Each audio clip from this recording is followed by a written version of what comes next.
Hello बच्चों,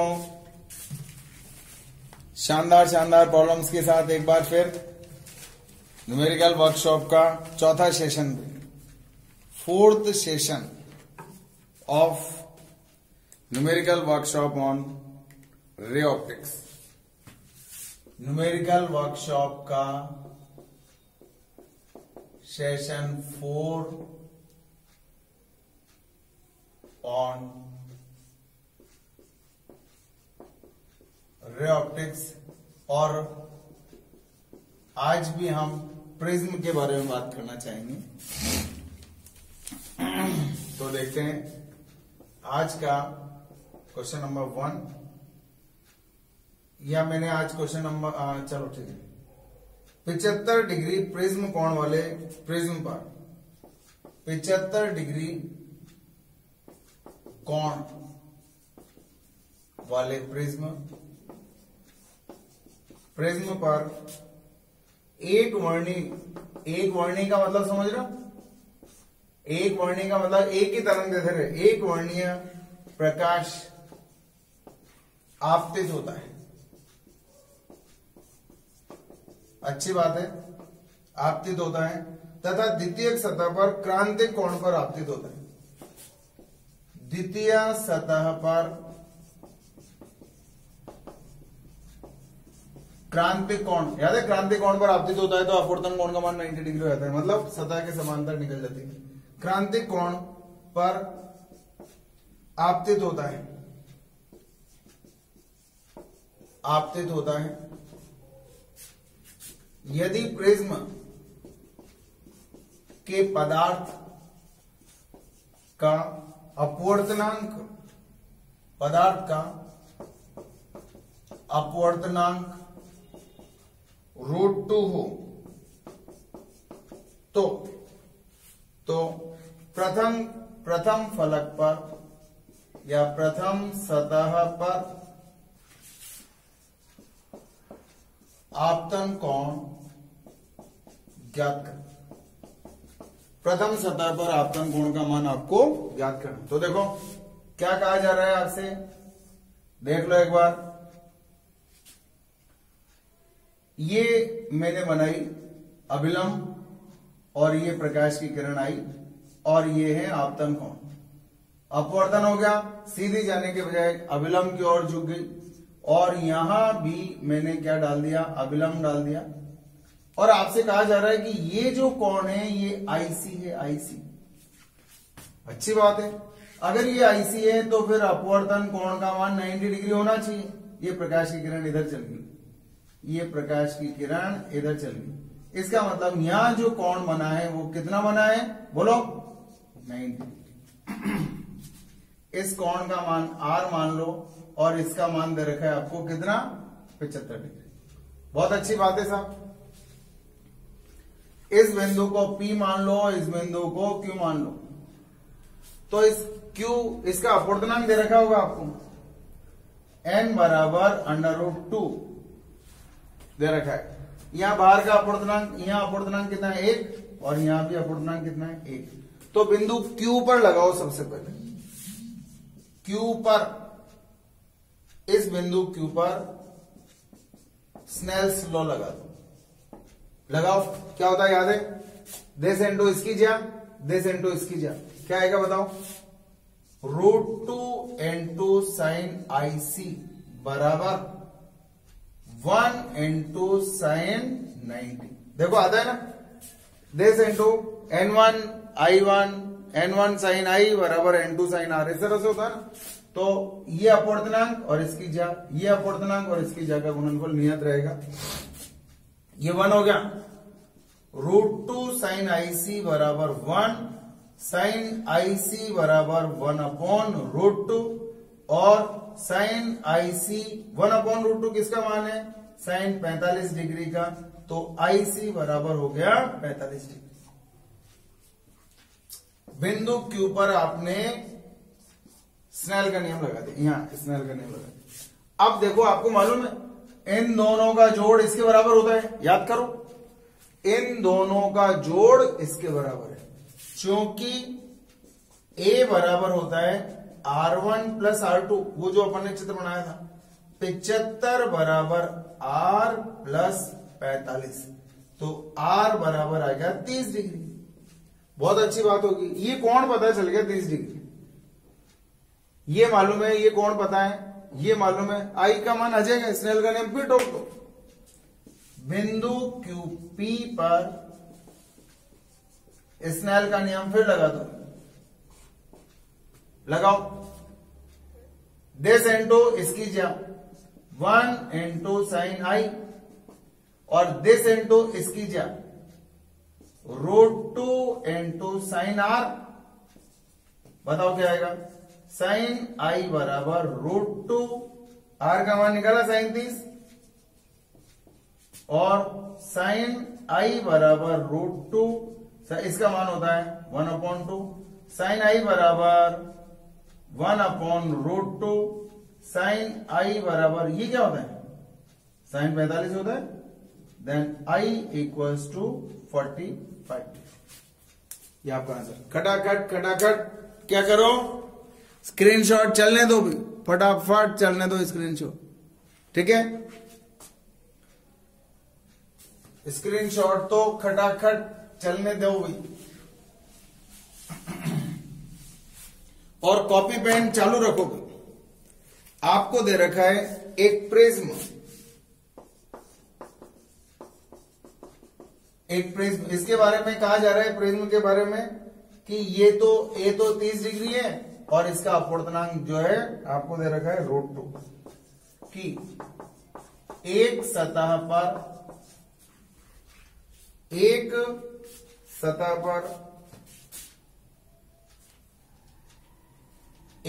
पर polish की गई, पॉलिश करते हुए उसके ऊपर दर्पण बना दिया उधर से, एक तरह से मान। जब एक वर्णीय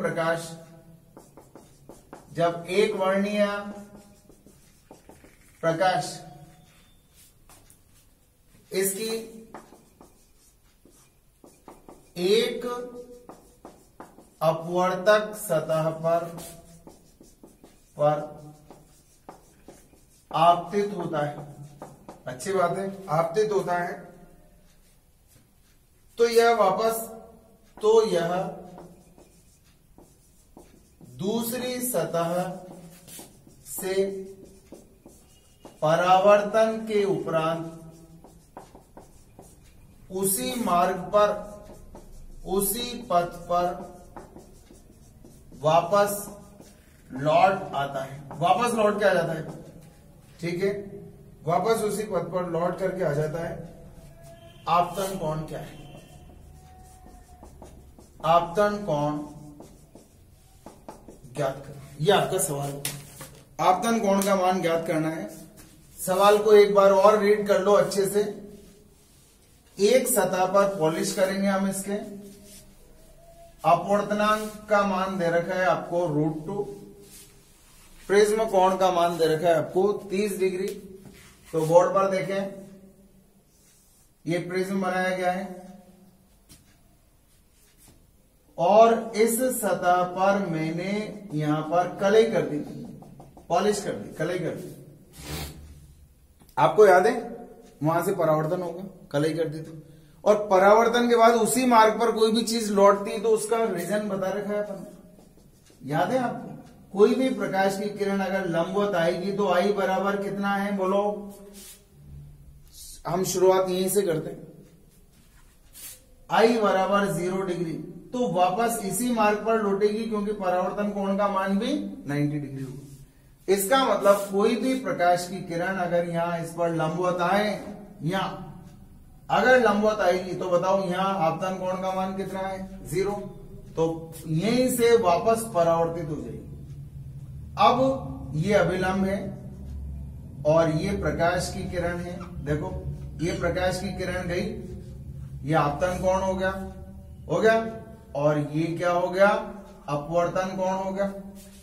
ये क्या है? अपवर्तक कोण है, जिसका मान आपको 30 डिग्री दिया हुआ है, इसका मान दे रखा है 30 डिग्री, ए बराबर 30 डिग्री। अब आपको यहां देखना है कि जो प्रिज्म आप आपके दिमाग में छपा हुआ है। यहां देखो, यहां आपतन कोण का मान 0, तो यहां परावर्तन कोण का मान भी 0 होगा, आर का मान भी क्या हो गया यहां पर 0। तो अब ध्यान से देखो, आई का मान निकालना है आपको।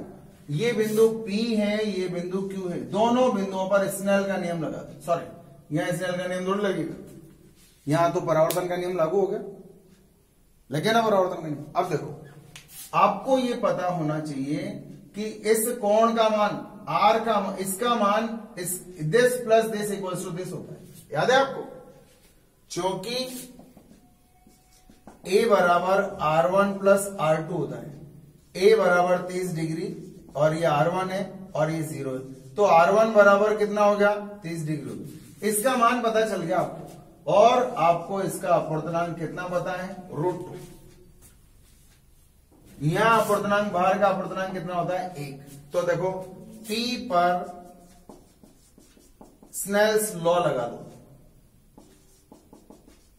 देखो, यहां से ये प्रकाश की किरण आई, अविलंब की ओर झुक गई, विरल से सेकंड में गई, तो लेकिन ये वापस लौट के आ गई, वापस उसी पथ पर, दूसरी सतह से परावर्तन के उपरांत वापस उसी पथ पर लौट आती। वापस लौट के आने का कंसेप्ट क्या है, कैसे पता चलेगा? तो हमें मालूम है, कोई भी प्रकाश की किरण 0 डिग्री पर आएगी तो वापस उसी मार्ग पर लौट जाएगी, अविलंबवत आपतित होती है वापस, क्योंकि यह आपतन कोण। अच्छा बताओ, आपतन कोण 0 कैसे हुआ? क्योंकि आपतन कोण नापते कहां से? अविलंब से। तो प्रकाश की किरण यही आ रही है और अविलंब से ही नपेगा, तो कोण का मान कितना होगा? 0 डिग्री। तो अब बिंदु P पर स्नेल का नियम लगा दो। दिस इंटू इसकी ज्या, 1 इंटू आई की ज्या, और दिस इंटू इसकी ज्या, √2 into sine are. Sign I बराबर √2 इंटू साइन 30, साइन आई बराबर √2 इंटू 1/2, साइन आई बराबर 1/√2, और आप समझ सकते हो साइन आई बराबर साइन 45 डिग्री। तो आपको पता चल गया भी, आई बराबर कितना हो गया? 45 है, सीधा सा, लेकिन वो कंसेप्ट आपको समझ आना जरूरी है। तो स्क्रीनशॉट बिल्कुल कंटिन्यू चलते रहने चाहिए आपके। स्क्रीनशॉट में कहीं भी कंजूसी मत करो। क्वेश्चन नंबर 3, क्वेश्चन और बहुत शानदार शानदार है, अलग अलग तरह के क्वेश्चंस मिलेंगे। आज तो शानदार मजा आने वाला है प्रिज्म में। ऐसा लगेगा एक जैसे हैं सवाल, लेकिन जब सॉल्व होते हुए देखोगे तो आपको बहुत आसान लगेगी। जैसे ये पता चल गया कि यार ये तो अच्छा ये है क्या, तो फिर आसान लगता है ना। और देखो क्वेश्चन देखो, एक प्रिज्म दे रखा है, एक समकोण प्रिज्म, एक समकोण राइट एंगल प्रिज्म, मतलब इसका ये 90 डिग्री दे रखा है, के पदार्थ का अधिकतम अपवर्तनांक क्या हो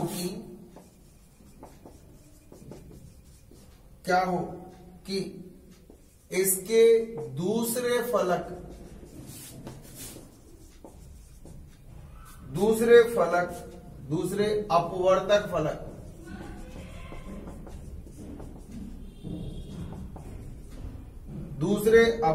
फलक से अपवर्तन हो सके। ऐसा नहीं है पूर्ण आंतरिक परावर्तन हो जाए। तो आप क्या पूछा है आपसे? अधिकतम अपवर्तनांक का मान पूछा है। चलो देखते हैं अधिकतम अपवर्तनांक क्या है। अच्छा सवाल, देखो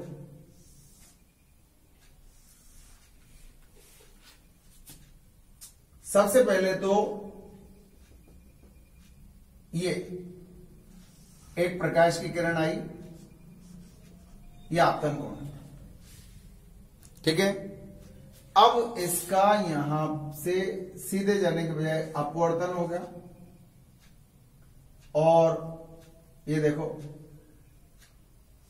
ये अपवर्तन हो गया, और यहां भी आपको मालूम है ये अविलंब डाल दिया, इसको लिखते हैं अपन R1, इसको लिखते हैं R1 और इधर वाले को लिखते हैं R2। कुछ याद आया? और ये प्रकाश की किरण इधर चल जाती है, अपवर्तन हो जाता है, ये इधर अपवर्तन किधर भी हो सकता है। लेकिन आपसे जो चित्र में क्वेश्चन में कहा गया है वो देखो, अपवर्तन हो सके, म्यू मैक्सिमम निकालना है भैया, इसका मैक्सिमम अपवर्तनांक। तो अपवर्तन की लास्ट कंडीशन क्या होती है? ये वाली होती है। अगर ये वापस आएगी तो क्या होगा? वो अपवर्तन थोड़ी, वो क्या होता है? परावर्तन, पूर्ण आंतरिक परावर्तन। लेकिन ये जो कंडीशन है वो क्या है? Least condition of refraction. इसके बाद तो वो इधर आ जाएगा, वापस पूर्ण आंतरिक परावर्तन हो जाएगा। ये दे रखा है आपको A इक्वल्स टू 90 डिग्री दे रखा है। हमें मालूम है इसका मान इन दोनों के जोड़ के बराबर होता है, ये मालूम रखना है आपको, ठीक है। 1 सेकेंड, बिंदु P और बिंदु Q। तो आप समझ सकते हैं ये वाला एंगल किसके बराबर होगा? IC के बराबर, क्योंकि this is the condition for critical angle, क्योंकि अपवर्तन कोण का मान कितना है? 90 डिग्री। तो देखिए बिंदु Q पर स्नेल का नियम लगा दो, लगाओ। क्या कहता है? ये म्यू इनटू साइन IC बराबर, इधर अपवर्तनांक कितना है? n बराबर 1, n बराबर 1। इसको n ही मान लो ना यार, इसको n मान लो, म्यू की जगह n लिख लो। दिस इनटू इसकी जगह 1 इंटू साइन 90, तो साइन IC बराबर आ गया 1 अपॉन n, इसका मान 1 हो गया ना। तो IC बराबर आ गया, साइन IC बराबर 1 अपॉन n आ गया। IC का मान साइन इनवर्स 1/n हो गया, ठीक है ना, कोई दिक्कत? चलो अब देखते हैं। हमें मालूम है R1 प्लस R2 बराबर क्या होता है? A। तो R1 प्लस IC बराबर क्या हो गया? A 90 degree. तो बताओ R1 बराबर क्या आ गया? 90 माइनस IC। इसका मतलब हमें R1 भी पता चल गया, IC का मान यहां से पता चल जाएगा, ये यहां से पता चल। अब बिंदु P पर लगा दो, P पर स्नेल्स लॉ लगा दो। बताओ लगाओगे? जैसे इंटू इसकी जा n इंटू 1 इंटू इस कोण की जा बराबर, दिस इंटू इसकी जा n इंटू साइन क्या आएगा? R1 आएगा। R1 का मान ये रख दूंगा। 1 इंटू साइन I बराबर n इंटू बोलो sine 90 minus IC, sine 90 minus IC हो गया, साइन 90 माइनस IC। तो बताओ साइन I बराबर क्या हो गया? n इंटू ये क्या होता है बताओ? Cos IC, cos IC। Sine I बराबर n इंटू, आपको मालूम है कॉस IC बराबर क्या होगा? अंडर रूट, क्योंकि कॉस IC बराबर 1 माइनस साइन स्क्वायर IC आएगा। कॉस थीटा होता है ना, क्या होता है याद है? Cos square theta plus sine square theta equals to 1 होता है। इसको उधर ले जाओ, दोनों तरफ वर्गमूल ले लो, तो क्या आएगा बताओ? Under root 1 minus 1 upon n square. Cos IC का मान देखो, साइन स्क्वायर को उधर ले जाओ, 1 माइनस साइन स्क्वायर थीटा, तो कॉस IC बराबर under root 1 minus sine square IC, और साइन IC का मान 1 अपॉन n है। साइन IC का मान 1, क्योंकि साइन IC बराबर क्या है? 1 अपॉन n। ये वाला मान यहां रखते हैं, रख दो 1 minus 1 upon n square. Sine I बराबर ले लो, एलसीएम ले लो, बताओ क्या आएगा? अंडर रूट इस n square minus 1 under root क्या आएगा बताओ, n into under root N square minus 1 upon N square. देखो एन स्क्वायर से बाहर निकालूंगा इनको तो ये कट जाएगा, ये इससे कट जाएगा। आई बात समझ में? तो देखो क्या आएगा, साइन आई बराबर under root N square minus 1 आएगा। अब आपको मालूम है maximum value of I equals to 90। इसका मान मैक्सिमम कितना कर सकते हो आप बताओ? आपतन कोण का मान थोड़ा सा और इधर करूंगा तो और बढ़ जाएगा, इधर करूंगा तो और बढ़, मैक्सिमम कितना ले जा सकते हो? 90 डिग्री। मैक्सिमम वैल्यू ऑफ आई कितना है? 90 डिग्री। बताओ इसका मान 90 डिग्री रख दो तो साइन 90 बराबर under root N maximum square minus 1। देखो इधर भी मैक्सिमम, इधर भी मैक्सिमम। अगर इसका मान मैक्सिमम रखूंगा तो इधर भी मैक्सिमम लगाना पड़ेगा ना, लगा दो। ये 1 बराबर under root N square maximum minus 1, square कर दो दोनों तरफ। 1 बराबर क्या आएगा, एन स्क्वायर माइनस 1। तो बताओ और क्या आएगा बताओ, एन स्क्वायर मैक्सिमम बराबर क्या आएगा 2, तो एन मैक्सिमम बराबर क्या आ जाएगा, अंडर रूट 2। सॉल्व करना बड़े मजेदार सवाल है, मजेदार मतलब टफ नहीं है सवाल, टफ बिल्कुल भी नहीं है, सिर्फ छोटी छोटी सी बातें। देखो इन दोनों का जोड़ इसके बराबर होता है, ये तो पक्का याद रख लो। और स्नेल का नियम तो अपन ने मेरे हिसाब से 20 एक बार तो लगा दिया, और भी ज्यादा लगा दिया होगा तो पता नहीं कैसे लगाते हैं। दिस इंटू इसकी जा, दिस इंटू इसकी जा, दिस इंटू इसकी जा, दिस इंटू इसकी जा, बराबर कर दो। सिंपल सिंपल सा काम है, आपका आंसर आएगा। तो एक बार इसका भी स्क्रीनशॉट हो जाए, फिर आगे बात करते हैं। देखो हो गया, देखिए आगे नेक्स्ट अगला सवाल देखते हैं। सवाल पढ़ो और देखो, प्रिज्म चल रहा है, मजेदार सवाल है, समय देने की जरूरत है आपको। आपसे कहा जा रहा है चौथा सवाल, प्रिज्म की सेकंड सतह, दूसरे वाली उधर वाली सतह से अपवर्तन हो सके, वही यही वाली स्थिति, अपवर्तन हो सके, इसके लिए सिद्ध करो आपतन कोण। अभी अभी जो मैंने सवाल बताया था ना, वही सवाल आपको, ये वाला सवाल, इसके लिए सिद्ध करो आपतन कोण I is greater than sine inverse N sine A minus sine inverse 1 upon N.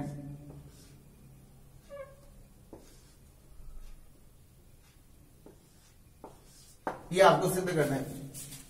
तो देखो बहुत सीधा सवाल है, कुछ भी टफ नहीं है इसके अंदर। देखो अपवर्तन के लिए मतलब अपवर्तन हो जाए जैसे तैसे करके, इसके लिए आपको इस आई का मान निकालना है। इस आई का चित्र यही है। देखो आपको इसमें ये 90 डिग्री नहीं दे रखा, बस इतना सा अंतर है। तो देखो क्यू पर स्नेल का नियम लगा दो, बिंदु क्यू पर लगाओ स्नेल का नियम। क्या कहता है, दिस इंटू इसकी जा एन इंटू साइन आई सी बराबर दिस इंटू इसकी जा 1 इंटू साइन 90। तो साइन आई सी बराबर आ गया आपके पास 1 अपॉन एन, तो आई सी बराबर आ गया साइन इनवर्स 1 अपॉन एन। ये वाला हिस्सा आ गया भाई आपके पास। अब आपको मालूम है क्योंकि R1 प्लस आई सी बराबर ए होता है, तो R1 बराबर ए माइनस आई सी होगा। ये हो गया नंबर 2। देखो ए माइनस आई सी ऐसा दिखने लग गया ना, ए माइनस आई सी, ये आई सी का मान गया, दिखने लग गया। अब P पर लगा दो, बिंदु P पर लगाओ। चलो इस बिंदु P पर स्नेल का नियम लगा दो। कैसे लगाओगे बताओ? बिंदु P पर स्नेल का नियम लगाओ। दिस इंटू इसकी जा 1 इंटू साइन आई बराबर दिस इंटू इसकी जा n साइन r1। मान रख दो साइन आई बराबर बोलो n टू साइन r1 की जगह a माइनस आई सी लिख सकता हूं। अब देखो i का इधर का आपको मान निकालना है। देखो i बराबर क्या आएगा बताओ? साइन इनवर्स, साइन को उधर ले जाओ ना, sine inverse n sine a minus I C. बोलो कोई दिक्कत हो तो बोलो। तो इस अवस्था में क्या हो रहा है? तो ये कौन सी वैल्यू है बताओ? Minimum value. आई मिनिमम बराबर, क्यों मिनिमम क्यों लगाया? क्योंकि आपतन कोण के इस मान के लिए क्रांतिक अवस्था प्राप्त होती है।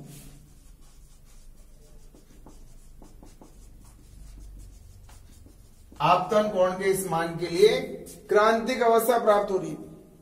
इसका मतलब क्या हुआ बताओ? अब क्या होना चाहिए? इसका मतलब क्या हुआ? जो आपतन कोण का मान है इस कोण के मान से ज्यादा होना चाहिए। बताओ क्या होगा? इसका मान ज्यादा होना चाहिए। अतः सेकंड सतह से अपवर्तन हो सके इसके लिए क्या होना चाहिए? इसके लिए I greater then I minimum. हमेशा अपवर्तन हो जाएगा उधर से अगर आपतन कोण का मान आपने ज्यादा रखा, क्योंकि अगर ये ज्यादा होगा तो ये ज्यादा होगा, ये ज्यादा होगा तो ये कम होगा, क्योंकि इन दोनों का जोड़ तो इसके बराबर होता है। और इसका मान अगर कम हो गया तो आराम से क्रांतिक कोण से ज्यादा हो गया तो पूर्णांतिक परिवर्तन हो जाएगा। इसलिए तो I ग्रेटर देन इसका मिनिमम का मान रख दो। क्या? Sine inverse n sine a minus I C. I C का मान ये रख दो चाहो तो। बताओ क्या है? I greater than sine inverse n sine a minus sine inverse 1/n। Yes, ये सिद्ध हो गया। तो आसान सवाल था, देखने में थोड़ा सा डर लग जाता है कई बार। एक बार स्क्रीनशॉट ले लो इसका भी, ठीक है? और देखते हैं, हटा दो। प्रिज्म के क्वेश्चंस देखो और आनंद लो। कोणीय विक्षेपण, इनके क्वेश्चंस बताता हूं कुछ, देखो। और पहले छोटे छोटे से सवाल ले लो। प्रिज्म से अपवर्तनांक ज्ञात करने के प्रयोग में क्या है? क्वेश्चन नंबर 5 देखो। एक प्रिज्म के पदार्थ का, प्रिज्म के पदार्थ का लाल एवं नीले, कॉपी पेन चालू रखो, नीले रंग, लाल एवं नीले रंग के लिए अपवर्तनांक क्रमशः 1.58 एवं 1.60। देखो, नीले रंग के लिए अपवर्तनांक ज्यादा है, लाल रंग के लिए अपवर्तनांक कम है। यदि प्रिज्म कोण 2 डिग्री हो तो दोनों रंगों का विचलन कोण दोनों रंगों का विचलन कोण तथा प्रिज्म द्वारा उत्पन्न कोणीय विक्षेपण ज्ञात करो। तो सवाल देखें, वैसे सवाल बहुत सीधा है और संभवतः आपकी बुक का ही सवाल है, बुक का एग्जाम्पल है जहां तक मुझे याद है। देखो क्या क्या दिया हुआ है आपको। लाल रंग के लिए अपवर्तनांक n रेड इक्वल्स टू 1.58 दे रखा है, n वॉयलेट इक्वल्स टू 1.60 दे रखा है, and the prism angle is given 2 degree. You have to find out दोनों रंगों का विचलन कोण। क्या क्या निकालना है? डेल आर निकालना है, डेल वॉयलेट निकालना है, और कोणीय विक्षेपण क्षमता ओमेगा वो अलग चीज है, तीनों के मान निकालने। तो देखो, चूंकि डेल आर बराबर क्या होता है, डेल का सूत्र क्या होता है, n-1 इंटू ए होता है। तो डेल आर बराबर nr-1 इंटू ए, इसका मान 1.58 माइनस 1 गुणा, अरे तो सिंपल सा सवाल, क्या आ गया 0.58, इसमें से ये गया तो ये बचा, गुणा 2, क्या हुआ 8 2 9 16, हासिल का 1, 10 और 11 आ गया, ये आपका आंसर। अच्छा बताओ, डेल आर के बाद del violet, n violet minus 1 into A से आ जाएगा 1.60 minus 1 into 2 degree, 0.60 into 2 degree कितना आ गया 1.2 डिग्री, नहीं 6 2 12 1, हाँ सही है यार, ये क्या हुआ, ये आएगा 1.16 डिग्री। इसको इससे गुणा करेंगे ना, एक से ज्यादा आएगा। और पूछा है आपसे थीटा, थीटा क्या होता है, चूंकि कोणीय विक्षेपण का सूत्र होता है थीटा बराबर del violet minus del red. याद करो, डेल वॉयलेट 1.20 माइनस 1.16 कितना आया 0.04 डिग्री। ये आएगा भाई आपका, सिंपल सा सवाल है, कोई ऐसी विशेष बात इसके अंदर नहीं है। स्क्रीनशॉट पर चलते जाओ, ठीक है। एक सवाल और देखो, सूत्र आपको इसके याद होंगे इसी, नहीं तो आप अभी इसके माध्यम से याद हो जाएंगे, कोई खास बात नहीं। लाल तथा बैंगनी रंग, लाल तथा बैंगनी रंग की प्रकाश किरणों के लिए, बैंगनी रंग की प्रकाश किरणों के लिए क्राउन कांच का अपवर्तनांक, क्राउन कांच का अपवर्तनांक 1.514 तथा 1.523। अच्छी बात है। प्रिज्म कोण, पतले पतले प्रिज्म है भाई 6 डिग्री, देखो जब भी तो ये सूत्र लगा दिए अपन हो तो कोणीय विक्षेपण ज्ञात करो, कोणीय विक्षेपण ज्ञात करो। तो आपको कोणीय विक्षेपण का सूत्र याद है, del V minus del R, क्योंकि कोणीय विक्षेपण क्या होता है याद है, कोणीय विक्षेपण का सूत्र, कोणीय विक्षेपण का सूत्र होता है थीटा बराबर del V minus del R. और हमें इनके सूत्र भी याद है, घटा करके सॉल्व करते हैं तो क्या आता है मालूम है, N V minus N R into A. मान रख दो 1 वॉयलेट के लिए ये वाला 1.523 minus 1.514 into 6 degree 523 14 639.09 into 6 degree क्या हो गया बताओ? ये आया भाई आंसर 0.054 आएगा क्या? क्यों? अच्छा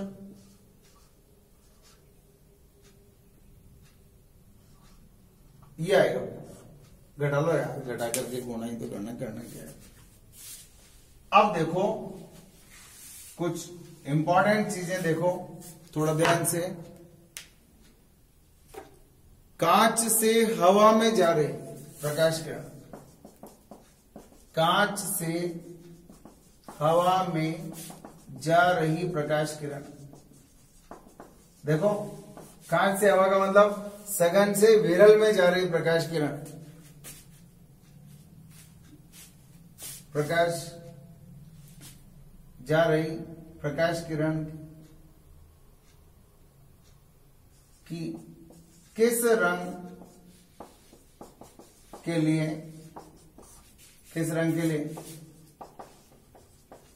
क्रांतिक कोण, किस रंग के लिए क्रांतिक कोण न्यूनतम होगा? कैसे सोचेंगे? थोड़ा सा धमा जमाओ, देख कैसे कैसे सोच सकते हैं। देखो अपन हमें मालूम है चूंकि साइन आई सी बराबर होता है 1/n n और प्रोपोर्शनल टू क्या हो गया? लैम्डा। क्यों? क्योंकि n प्रोपोर्शनल टू 1/λ होता है। होता ही नहीं होता है? थोड़ा ध्यान से देखो, क्या ये सूत्र पढ़ा है आपने? बताओ। साइन आई सी बराबर 1/n और हमने ये पढ़ा है क्या? क्या पढ़ा है? n प्रोपोर्शनल टू 1/λ, तो 1/n प्रोपोर्शनल टू क्या आएगा? लैम्डा। अब देखो क्रांतिक कोण न्यूनतम करना है आपको, तो थोड़ा ध्यान से देखो। अगर लैम्डा कम होगा, ये कम होगा तो क्या होगा?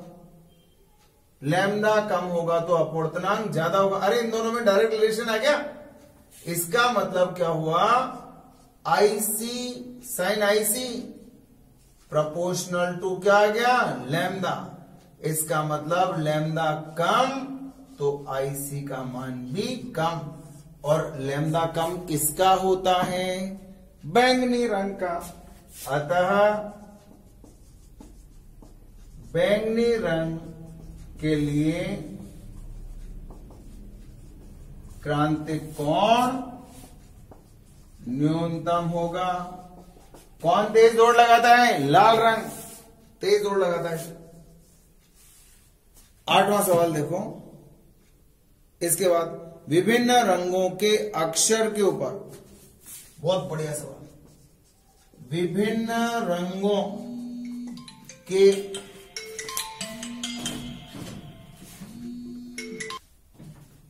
देखें यहां तक हो गया था भैया ना। कांच से हवा में जा रही प्रकाश किरण किस रंग के लिए क्रांतिक कोण न्यूनतम होगा? क्रांतिक कोण होता है साइन आईसी बराबर 1/n होता है, और हमें मालूम है n प्रोपोर्शनल टू 1/λ। ये उल्टे होते हैं, तो यहां n नीचे आ रहा है तो यहां प्रोपोर्शनल कर दे, तो साइन आईसी प्रोपोर्शनल टू क्या आ गया? लैम्डा। इसका मतलब जिसका लैम्डा कम उसका आईसी भी कम। आईसी कम चाहिए ना अपन को, न्यूनतम चाहिए, तो लैम्डा कम तो आईसी कम। लैम्डा कम किसका होता है? लैम्डा कम किसका होता है? बैंगनी रंग का। बैंगनी रंग के लिए क्रांतिक कोण का मान न्यूनतम होगा। विबजॉर VIBGYOR किसका लैम्डा ज्यादा होता है? जिसका तरंग दैर्ध्य ज्यादा, रेड कलर का लैम्डा सबसे ज्यादा, वॉयलेट कलर का लैम्डा सबसे कम। बात समझ आई? अब आता है अगला सवाल आ रहा है आपके लिए, विभिन्न रंगों के अक्षरों के ऊपर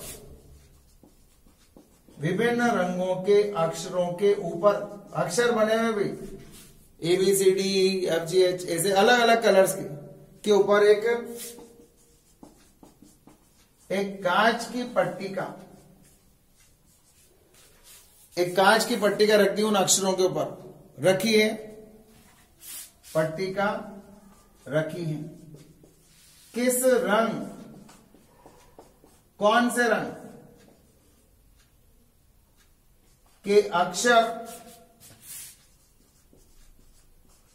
कौन से रंग के अक्षर सबसे कम उठे हुए दिखाई देंगे? कौन सबसे कम उठा हुआ दिखाई देगा? सबसे कम उठा हुआ दिखाई देगा। तो आपको मालूम है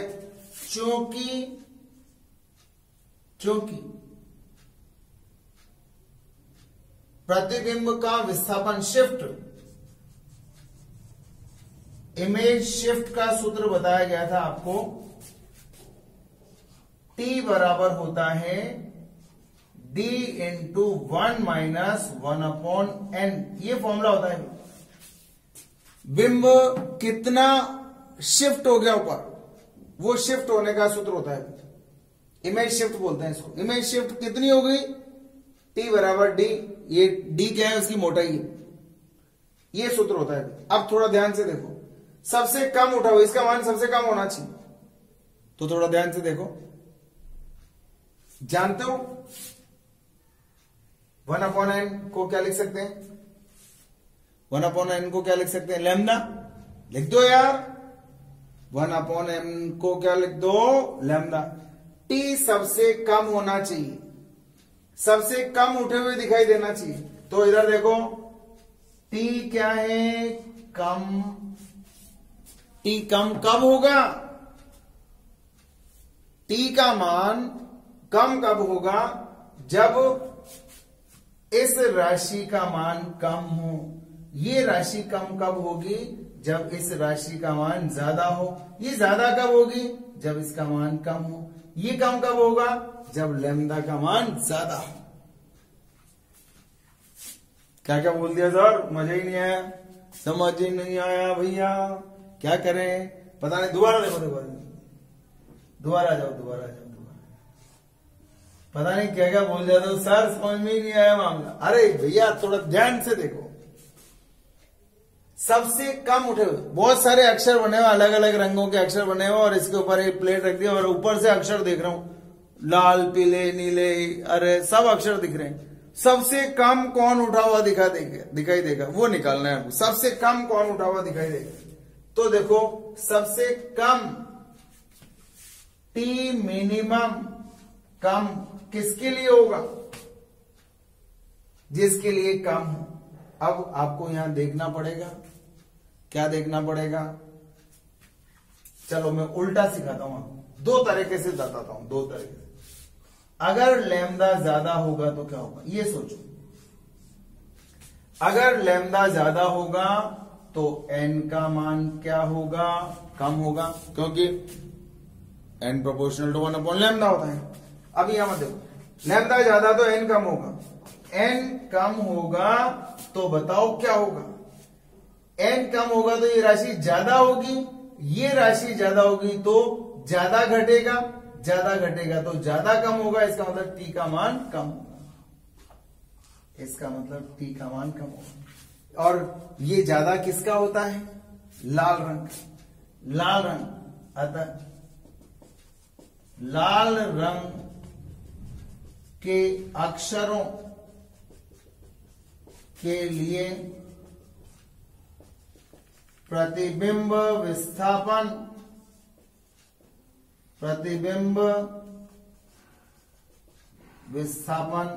सबसे कम होगा, सबसे कम उठे हुए दिखाई देगी। न्याय समझ में सब मजाक दो, हमने क्या है। दूसरे तरीके से देखो, यहां से देखो, न्याय समझ में तो कोई बात नहीं।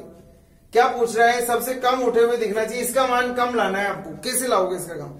इसको कम होने के लिए कम होना चाहिए, ये कम होने के लिए 1/n ज्यादा होना चाहिए, ये ज्यादा होने के लिए n कम होना चाहिए, और n कम होने के लिए लैम्डा का मान ज्यादा होना चाहिए।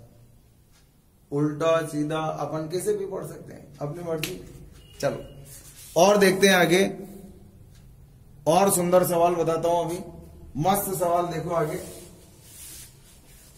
अपने पास बहुत सारे शानदार शानदार सवाल हैं, मजेदार सवाल हैं, देखते जाओ, आनंद आता है। लेकिन इन क्वेश्चंस में रट्टा नहीं मार सकते आप, कुछ भी रटने का नहीं है। रटने का तो वैसे फिजिक्स में कुछ होता ही नहीं है सर, आप इसमें क्या बात कर रहे हो, कहीं भी नहीं होता। चलो भैया एक सवाल, छोटा सा नन्हा सा सवाल और देख लो इसी का। किसी माध्यम के अपवर्तनांक, किसी माध्यम के अपवर्तनांक n violet equals to 1.56 एवं n red equals to 1.44। बहुत बढ़िया बात है। विक्षेपण क्षमता क्या है? अरे ये तो अलग चीज आ गई यार। विक्षेपण क्षमता क्या होगी? बड़ी शानदार मस्त चीजें, शानदार शानदार चीजें भी बताओ। क्या निकालना है? ओमेगा निकालना है, क्योंकि विक्षेपण क्षमता, शानदार सवाल है, विक्षेपण क्षमता ओमेगा बराबर थीटा अपॉन डेल वाई होता है। तो ओमेगा बराबर थीटा क्या होता है? Del violet minus del red होता है। यानी ओमेगा बराबर, इसको सॉल्व करते हैं तो क्या आता है? N violet minus N R into A होता है, अपॉन इसका मान क्या होता है? N yellow minus 1 into A होता है। ये कट गया तो ओमेगा बराबर आ गया N violet minus N R upon N yellow minus 1। ये दे रखा है, ये दे रखा है, लेकिन ये नहीं दे रखा है। कुछ याद आ गया होगा आपको? आ गया सर, ये तो पीला है, और पीला तो कमाल का है, बीच वाला है, बीच वाला, और बीच वाला है तो इसका मान देने की जरूरत है ही नहीं सर, क्योंकि येलो कलर क्या है? बीच वाला रंग, बीच वाला रंग है सर, ये तो बीच वाला रंग है। इसके लिए अपवर्तनांक क्या होगा? इन दोनों को जोड़ दो, 1.56 N red N yellow by 2, 1.44 1.56 by 2 जोड़ दो, ये कितना हो गया? 3/2, 1.5 हो गया, ये हो गया। देन इसीलिए तो अपन 1.5 लिखते हैं, कांच का अपवर्तनांक लिखते हैं ना। एन वायलेट 1.56 1.44 अपॉन 1.5 माइनस 1, घटाओ 0.12 अपॉन 0.50। ओमेगा बराबर इससे काट दो, फिर 2 से काटो, 6/25, 6/25। कोई मात्रक नहीं होता है, यूनिट लेस क्वांटिटी। क्या है ये? Unit less quantity. ठीक है, चलो देखो अब लेते हैं हम कुछ बढ़िया सवाल, मस्त सवाल। ये अच्छा सवाल लेते, इसमें आपको ध्यान में रखने की चीज थी। अब एक बहुत अच्छा सवाल लेते हैं, देखो दिमाग लगाने की जगह आ गई। बहुत अच्छा सवाल लगता है भाई मुझे। एक PQ पर अल्फा कोण बनाते हुए समकोण प्रिज्म दे रखा है। एक समकोण प्रिज्म के PQ फलक पर अल्फा कोण पर एक वर्णीय प्रकाश आपतित होता है, आपतित होता है। पदार्थ का अपवर्तनांक √2 है। पीआर सतह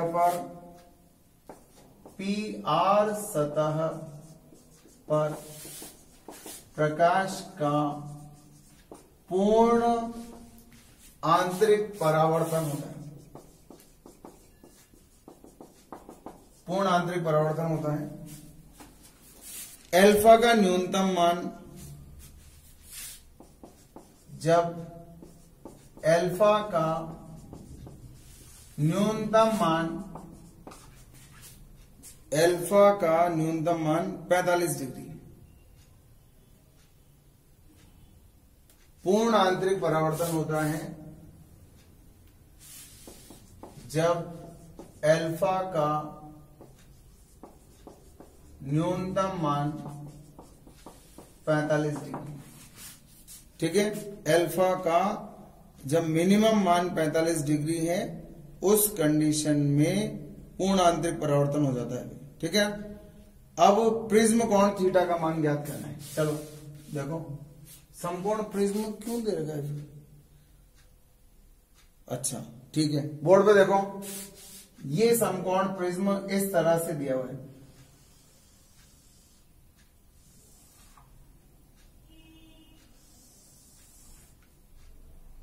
ऐसा दे रखा है। इस कोण थीटा का मान, कोण थीटा का मान ज्ञात कर। चित्र दिया हुआ है आपको, और यहां पर इस प्रकार से अल्फा कोण पर n बराबर √2 पर, देख लो ये चित्र आपको दिया हुआ है। क्या कहा जा रहा है? समकोण प्रिज्म के, ये समकोण है, ये कोण 90 डिग्री दे रखा है। समकोण प्रिज्म के PQ फलक पर इसका ये PQ दे रखा है और ये सतह दे रखी है PR। तो प्रिज्म कोण इसके अंदर थीटा हो गया भैया, ये समकोण नहीं हुआ, क्योंकि दो अपवर्तक फलकों के मध्य का जो कोण होता है, जिस कोण पर वो झुके होते हैं, वही प्रिज्म कोण होता है। समकोण प्रिज्म के PQ फलक पर अल्फा कोण पर एक कोणीय प्रकाश किरण आपतित है। पदार्थ का अपवर्तनांक √2 है। PR सतह पर पूर्ण आंतरिक परावर्तन होता है जबकि अल्फा का न्यूनतम मान 45 डिग्री। अगर इसका मान 45 डिग्री होता तो देखो, अच्छा एक बार बताओ, यह अविलंब है, ये क्या प्रकाश की किरण सीधी जाएगी क्या? नहीं, सीधी थोड़ी जाएगी। क्या ये प्रकाश की किरण सीधी जाएगी क्या? नहीं जाएगी भाई, नहीं जाएगी। फिर कहां जाएगी? विरल से सघन में जा रही है, अविलंब की ओर झुकेगी। झुक गई भाई साहब, अरे झुकी ना यार, अविलंब की ओर झुक गई, झुक गई। अब बताओ, यहां अविलंब फिर डाल दिया मैं। आप एक चीज का ध्यान रखो, यहां से प्रकाश की किरण का पूर्ण आंतरिक परावर्तन हो गया। इसे अल्फा का मान न्यूनतम दे रखा है। इसका मतलब ये जो कोण है वो क्या है? आईसी है। ये जो भी कोण है वो क्या है? आईसी। इस थीटा का मान निकालना है आप। बड़ा आसान काम है, चिंता की कोनो बात नहीं है। चलो बताओ, अगर मान लो मैं इसको यहां तक आगे तक ठोक दूं, ये कोण कितना है? इसको तो मैं क्या लिख देता हूं? R1 लिख देता हूं, है ना? R1 लिख दिया इसको। कोई दिक्कत हो तो बोलो। अब बताओ, चलो ये R1 है, ये कोण कितना है बताओगे? इस कोण का मान कितना आएगा? 90 माइनस थीटा आएगा क्या? देखो, इस कोण का मान बता सकते हो? ये कोण कितना है? 90 माइनस थीटा। बहुत आसान है। अरे 90 डिग्री है ना, ये थीटा है, ये 90 है, तो ये कोण कितना हो गया? 90 माइनस थीटा हो गया। कोण कितना हो गया? 90 माइनस थीटा हो गया क्या? अब देखो, इस कोण का मान कितना होगा? बाप रे बाप, क्या होगा? अच्छा एक बार बताओ, चलो ये वाला कोण कितना होगा? ये वाला कोण, ये वाला कोण कितना होगा? ये 90 माइनस थीटा है तो ये 90 प्लस थीटा होगा। होगा या नहीं होगा? 90 प्लस थीटा होगा, पक्का होगा भैया, 90 प्लस थीटा होगा। ये वाला कोण कितना हो गया? ये वाला कोण 90 प्लस थीटा हो गया। आ गया ना यार, सिंपल सी तो बात है, नहीं आई बात समझ में? अरे ये थीटा है, ये 90 है तो ये 90 माइनस थीटा। अब देखो पूरा इन दोनों को जोड़ दो, 180 आ रहा है, नहीं आ रहा है? 180 आ रहा है, आ रहा है, आ रहा है, आ रहा है, आ रहा है, 180 आ रहा है। अब देखो अगर मैं इस कोण को बीटा रख दूं, ये वाला कोण बीटा रख दूं, तो बताओ इस ट्राइंगल को देखो, P बिंदु, M बिंदु और Q, PMQ, ट्राइंगल PMQ देखो, ट्राइंगल PMQ, ट्राइंगल PMQ दिख रहा है? PMQ, बताओ क्या आएगा? R1 plus 90 plus theta plus beta बराबर कितना हो गया? 180। त्रिभुज के तीनों अंतःकोणों का 180 होता है, होता है? त्रिभुज के तीनों अंतःकोणों का योग कितना होता है? 180। तो बीटा बराबर क्या आएगा? इस बीटा का मान निकाल लो। अच्छा ये 90 से काट दो, 90 आ गया, 90 माइनस R1 प्लस थीटा आ गया, बीटा का मान आ गया। तो बताओ आईसी का मान क्या होगा? अरे बहुत सीधा है, क्योंकि आईसी बराबर क्या आएगा?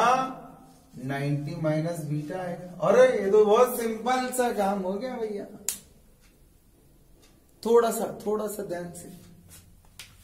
आईसी बराबर आ गया 90 minus beta, 90 minus R1 plus theta, तो 90 minus 90 plus R1 plus theta, ये कट गया तो क्या आ गया? R1 प्लस थीटा आ गया भैया। आईसी बराबर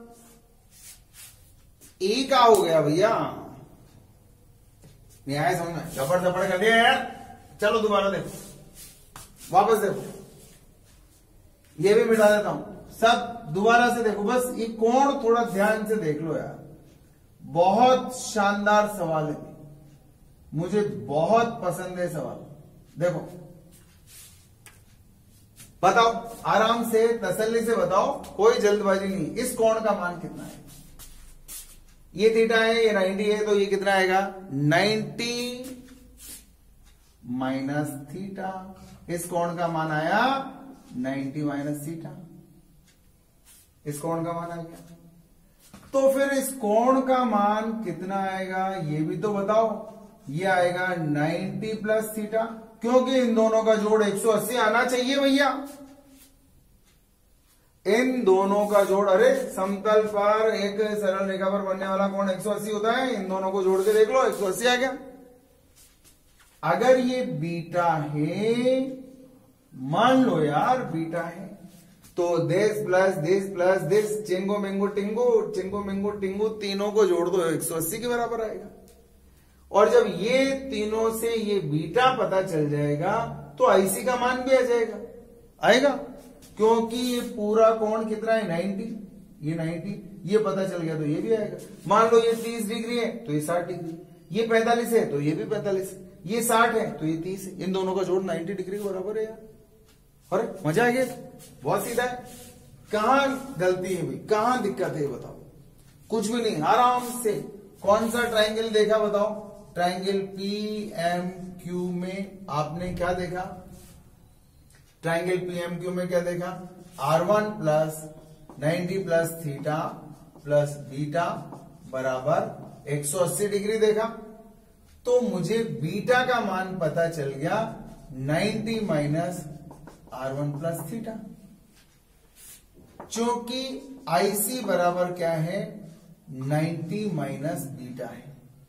तो IC बराबर आ गया 90 माइनस बीटा, तो ये कितना आ गया? R1 plus theta. अरे बेटा मान रख दो ना, ये वाला मान रख दो, 90 से 90 कट जाएगी, ये आ जाएगा। ये आ गया आपके पास आईसी का मान। तो क्यू पर स्नेल का नियम लगा दो। अब तो लगाएंगे यार क्यू पर स्नेल का नियम, या पहले पी पे लगा लें क्या? R1 का मान ठोक लेंगे यार उधर से। बताओ क्या क्यू पर पी पर स्नेल का नियम लगा दो, बताओ। लगाओ लगाओ लगाओ लगाओ लगाओ, इस पर स्नेल का नियम लगा दो, क्या आएगा? 1, यहां बाहर क्या है? This into 1 into sine alpha बराबर √2 इंटू साइन R1। ई कितना है? साइन 45 बराबर √2 साइन R1। हो गया? तो 1/√2 बराबर √2 साइन R1। ये √2 इधर ले जाओ। 1/2 बराबर साइन R1, और ये किसका मान है? साइन 30 डिग्री का है भैया। तो R1 बराबर क्या हो गया? 30 डिग्री। R1 बराबर 30 डिग्री हो गया। हो गया ना 30 डिग्री। अब देखो कहां पर लगा दो? क्यू पर स्नेल का नियम। क्यू पर लगा दो, बताओ क्या आएगा? दिस इंटू इसकी जा √2 इंटू साइन IC बराबर दिस इंटू यहां बताओ इस क्यू पर यहां कोण कितना बन गया? 90 डिग्री। 1 into sign 90। तो ये क्या आ गया? साइन IC बराबर क्या गया था? साइन IC बराबर 1/√2 साइन IC बराबर साइन 45। तो IC बराबर कितना आ गया? 45 डिग्री। चूंकि IC बराबर होता है R1 प्लस थीटा, ये 45 डिग्री है, ये 30 डिग्री है, तो आपको पता चलता है कि थीटा का मान 15 डिग्री है। सिंपल सिंपल, अति सिंपल, बहुत सीधा सा सवाल है। सीधा तो क्या, मस्त सवाल है। एक बार स्क्रीनशॉट ले लो इसका भी, फिर आगे देखते हैं। बहुत बेहतरीन सवाल देखते हैं। हो गया? हटा दो इसको।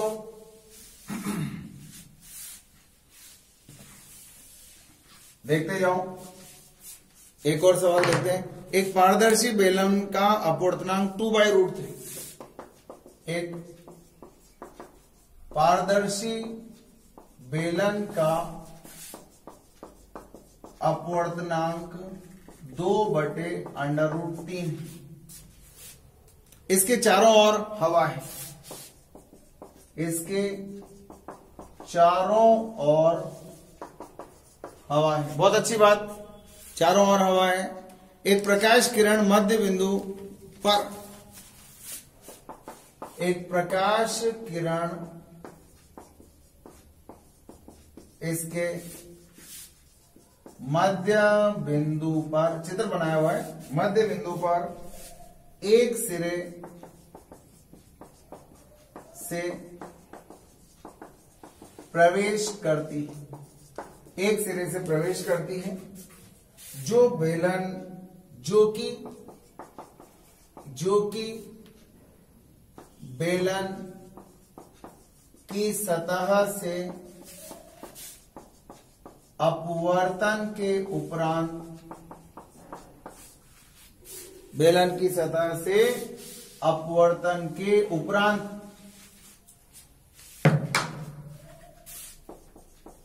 सतह के समांतर छूती हुई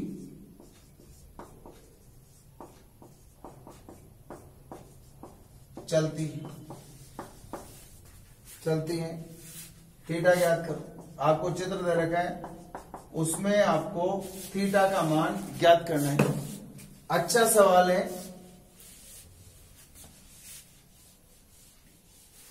देखो क्या दिया हुआ है आपको, ये एक बेलन दे रखा है, इसके चारों ओर हवा दे रखी है और ये बेलन है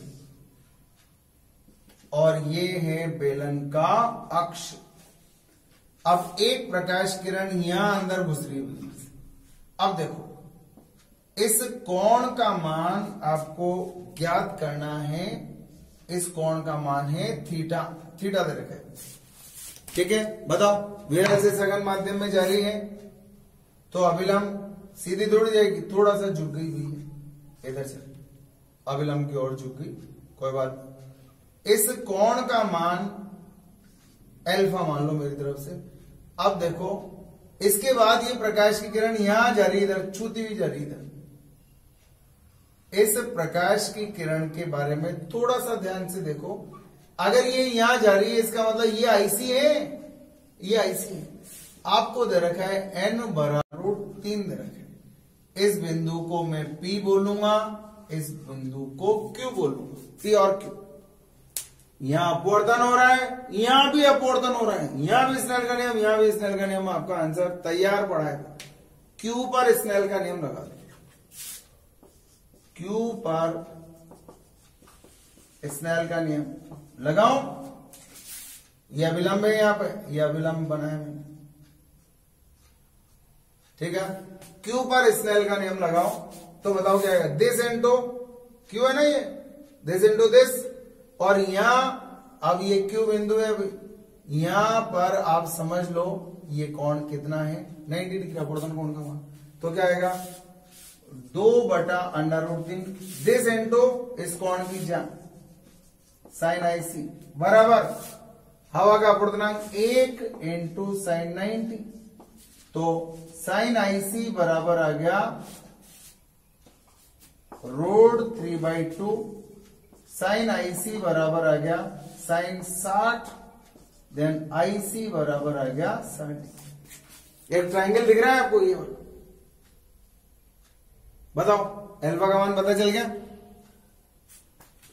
क्योंकि अल्फा बराबर 90 माइनस IC, 90 माइनस 60। अरे पता चल गया ना। इस त्रिभुज के तीनों अंतःकोणों का योग 180 होता है, ये 90 है, तो इन दोनों का जोड़ 90। अल्फा बराबर 90 माइनस IC। अब क्या करो, इसके बाद इसके अंदर फिर नियम लगा दो एक बार और। देखो, अब P पर स्नेल का नियम लगा दो। P पर स्नेल का नियम लगाने पर लगा दो, P पर स्नेल का नियम लगाओ। यहां हवाएं भी, हवाएं n बराबर 1 है। दिस इंटू इसकी जा 1 इंटू साइन थीटा बराबर दिस इंटू इसकी जा बताओ 2/√3 इंटू साइन अल्फा। तो साइन थीटा बराबर 2/√3 into sine 60, sorry sine 30। Turn लगी क्या भैया। साइन थीटा बराबर 2/√3 गुणा 1/2 ये गया। तो थीटा बराबर क्या आ गया, थीटा बराबर साइन इनवर्स 1/√3। ये आ गया आपके पास थीटा का मान, साइन इनवर्स 1/√3। ये आ गया भाई आपका आंसर। अच्छा सवाल है, अच्छा क्या, बहुत अच्छा सवाल है भाई। एक बार स्क्रीनशॉट ले लो इसका भी, बढ़िया सवाल है तो अच्छी बात है। क्या करा अपन ने, देखो इस सवाल के अंदर बहुत सीधा सा काम किया है। एक प्रकाश की किरण आई, अभिलंब की ओर थोड़ा सा झुकी, ये आई थोड़ा सा झुकी, फिर गई, और वो यूं कह रहा है कि मध्य बिंदु से जब प्रवेश करती तो बेलन की सतह से अपवर्तन के बाद समांतर हो जाती, मतलब इसको छूती हुई चलती है। तो हमें तो पता चल गया सघन से विरल, सघन से विरल एक शर्त, और आपतन कोण के बाद अपवर्तन कोण 90 डिग्री दूसरी शर्त, पूर्ण आंतरिक परावर्तन हो गया। तो इस जगह पर क्या हो रहा है वास्तव में, TIR हो रहा है सर, TIR हो रहा है। और TIR का नियम लगा दिया अपन, TIR टोटल इंटरनल रिफ्लेक्शन का नियम लगा दिया, काम हो गया। यहां से हमने आईसी का मान निकाल लिया, आईसी से अल्फा निकल गया, यहां फिर हमने स्नेल का नियम लगा दिया, थीटा का मान आ गया। देखो यहां पूर्ण आंतरिक परावर्तन से आईसी निकाला, फिर त्रिकोण लगाई, ज्योमेट्री लगाई, आईसी से अल्फा निकाला, फिर स्नेल का नियम लगाया, अल्फा से हमने थीटा का मान निकाल लिया। तो ये बड़ा आसान सा काम है, कुछ भी टफ नहीं है इसके अंदर। और देखो एक और सवाल,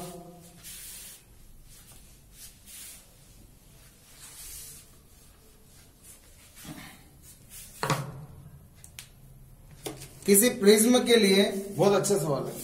देखो हमने आपको विचलन कोण, ये विचलन कोण और आपतन कोण में एक ग्राफ बना करके बताया था इस तरह। ये राइट के निशान की तरह होता है, इधर थोड़ा सा झुका टिल्टेड होता है इस तरह से। तो ये आपको एक क्वेश्चन दे रखा है, इस चित्र में आपको दिया गया है। देखो चित्र से तो मैंने क्या है आपको आंसर दे दिया एक तरह से। क्या कहा जा रहा है, देखो किसी प्रिज्म के लिए, किसी प्रिज्म के लिए I बराबर 32 डिग्री पर न्यूनतम विचलन प्राप्त होता है। न्यूनतम विचलन प्राप्त होता है, अच्छी बात है।